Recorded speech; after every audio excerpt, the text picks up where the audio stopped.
Hello বন্ধুরা, তো দেখো আজকে আমি সকাল সকাল চান করে ছাদে চলে এসেছি ফুল তুলবো বলে।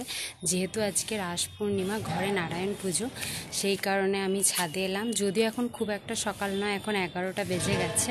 তো চলো, আমাদের ঘরে অনেক ফুল ফুটেছে, তাই ভাবলাম যে তোমাদের সাথে একটু শেয়ার করি। দেখো, প্রথমেই রয়েছে গোলাপ, তারপরে রয়েছে গাঁদা, এরপরে আরও অনেক ফুল ছিল, কিন্তু এতগুলো ফুলের ছবি তোলার আমার টাইম ছিল না ভিডিও করার। সেই কারণে আমি কিছু কিছু ফুলের ছবি তুলেছি আর ভিডিও করেছি। এটা হচ্ছে স্থলপদ্ম, এরপরে হচ্ছে নয়নতারা।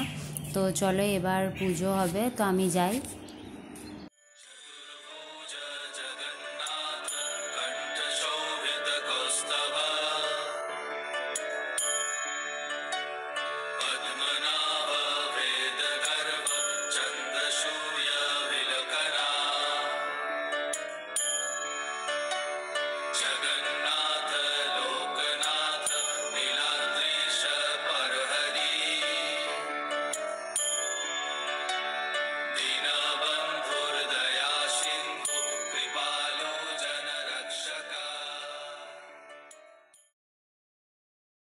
তারপর পুজো শেষে সিন্নি প্রসাদ নিয়েছি। আমার তো খুবই ভালো লাগে, তোমাদের কেমন লাগে জানাবে।